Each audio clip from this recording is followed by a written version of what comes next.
वाढवलं आणि स्वराज्य निर्माण करण्याची प्रेरणा दिली अशा राजमाता राष्ट्रमाता महासाहेब जिजाऊ आणि ज्यांनी लिहिलेल्या संविधानावरती आजही आपल्या संपूर्ण देशाचे कार्य चालते असे भारतीय राज्यघटनेचे जनक डॉक्टर बाबासाहेब आंबेडकर या सर्व महामानवांना आणि त्यांनी केलेल्या महान कार्याला वंदन करून मी आलेल्या सर्व पाहुण्यांचे तुमच्या टाळ्यांच्या गजरात स्वागत करते।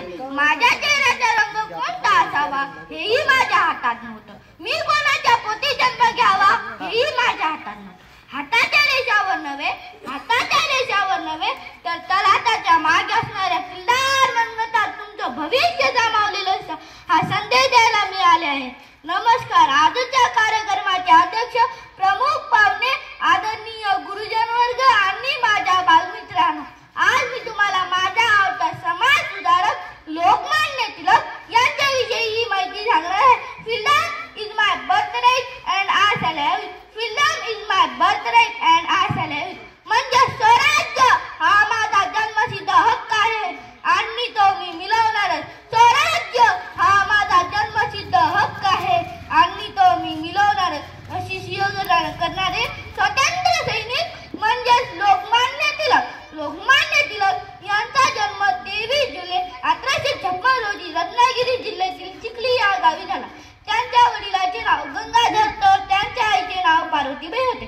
त्यांचे पूर्ण नाव केशव गंगाधर टिळक होते, पण त्यांना सर्वजण बाळ गंगाधर टिळक या नावाने बोलत। त्याचे वडील शिक्षक होते। प्राथमिक व माध्यमिक शिक्षण पूर्ण केल्यानंतर त्यांनी BA व MA यासह LLB ही पदवी मिळवली। काही दिवस शिक्षक म्हणून काम केल्यानंतर ते सार्वजनिक कार्यात सहभागी झाले।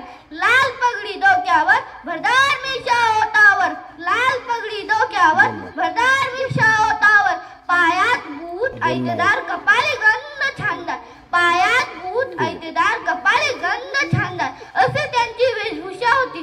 Simple living and high thinking याप्रमाणे टिळकांची ओळख होती। लोकमान्य टिळकांनी आपल्या मित्रांसोबत पुणे येथे न्यू इंग्लिश स्कूलची स्थापना केली, तर पुढे डेक्कन एज्युकेशन सोसायटीची स्थापना करून एक नवीन शिक्षण पद्धती तयार केली। इंग्रजी राजवटीपासून भारताला स्वातंत्र्य मिळवून देण्यासाठी त्यांनी आजीवन कार्य केले, त्यामुळे त्यांना भारतीय संतोषाचे जनक म्हणतात।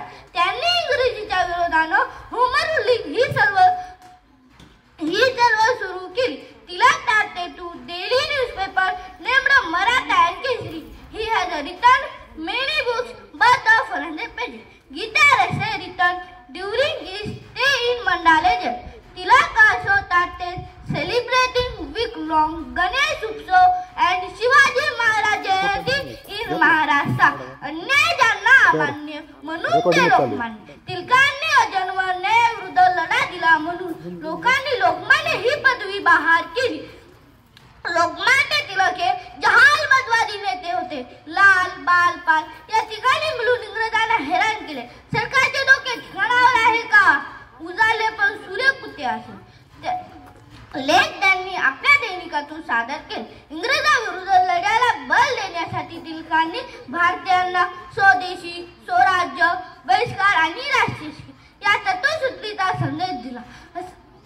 असा हा तेजस्वी सूर्य 1 ऑगस्ट 1920 रोजी काळाच्या पडद्याला गेला। त्यांच्याविषयी मी एवढे म्हणे, असा मोहरा झाला नाही पुढे न होणार, असा मोहरा झाला नाही पुढे न होणार। लोकमान्य टिळक हे नाव जगात गाजत राहणार, लोकमान्य टिळक हे नाव जगात गाजत राहणार। एवढे बोलून मी माझे भाषण संपवते। जय हिंद, जय महाराष्ट्र।